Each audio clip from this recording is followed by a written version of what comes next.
अरे सोचा था तर पाएंगे हम उन्हें, अरे सोचा था तर पाएंगे हम उन्हें, किसी और का नाम लेके जलाएंगे उन्हें। सोचा था तर पाएंगे हम उन्हें, किसी और का नाम लेके जलाएंगे उन्हें। फिर सोचा मैंने उन्हें तरपा के दर्द मुझे ही होगा, तो फिर भला किस तरह सताए हम उन्हें। मत करो प्यार वो बना देगी तुमको भिखारी, मत करो प्यार वो बना देगी तुमको भिखारी। आज ये बात है मुझको समझ में आई, आज ये बात है मुझको समझ में आई। मत करो प्यार वो बना देगी तुमको भिखारी, मत करो प्यार वो बना देगी तुमको भिखारी। आज ये बात है मुझको समझ में आई, आज ये बात है मुझको समझ में आई।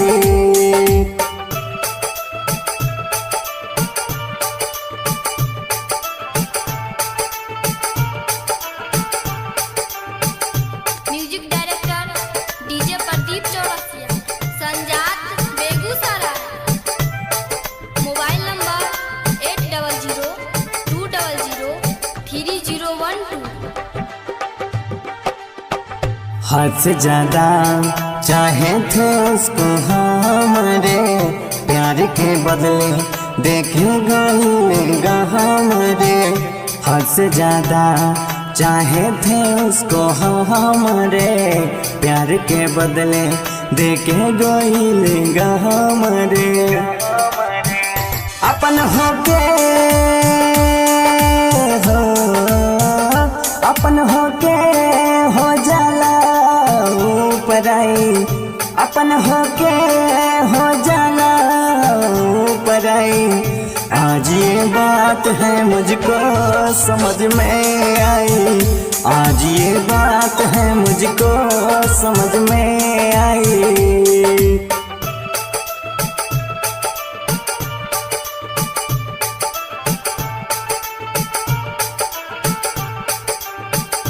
Music director DJ Pradeep Chaurasia, संजात बेगूसराय।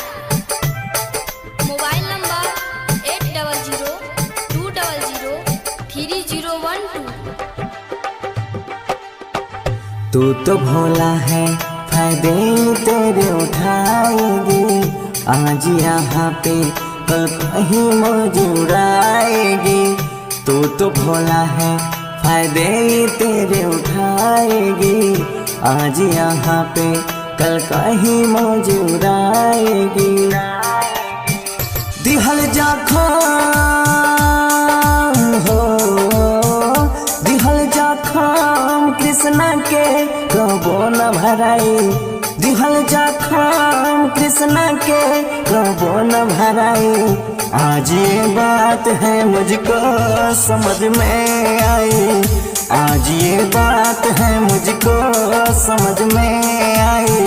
मत करो प्यार वो बना देगी तुमको भिखारी, मत करो प्यार वो बना देगी तुमको भिखारी।